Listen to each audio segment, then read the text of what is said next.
have captured international attention. But in the local estuary, another much smaller creature is fueling efforts to ensure its habitat stays healthy. SANParks is basically the custodian of the Knysna estuary. It is a protected environment, and the estuary in itself is rated number 1 in South Africa in terms of biodiversity importance. What makes the estuary very unique is also the famous Knysna seahorse, which is found in the estuary. The tiny Knysna seahorse is the only one of its kind in the world that lives in an estuary. A lot of research is still being done on how human developments are affecting it.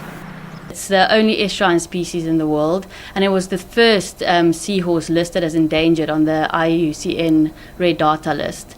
And the reason for that is its limited distribution. It's only found in the Knysna estuary, and the Knysna estuary has got the only stable population.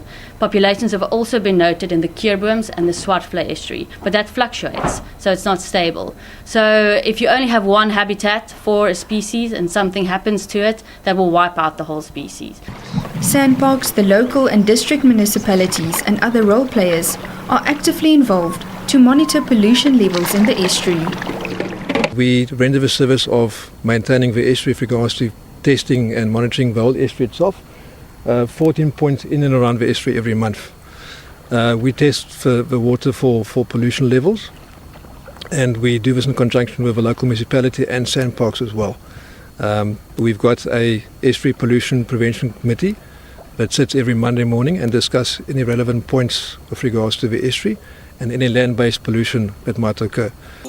Through a working partnership with the Knysna Basin Project since 1995, the health of the estuary has been well maintained. The current health of the estuary is on the basis of what we measure in a very good state. For example, the bacteriological quality, which is really the quality that people look at, is well within the limits set by Department of Water Affairs. The last recorded research on the Knysna seahorse was done in 2001. With new research that started in February this year, it is hoped that even more will be understood about this tiny creature and its habitat to ensure that it can thrive.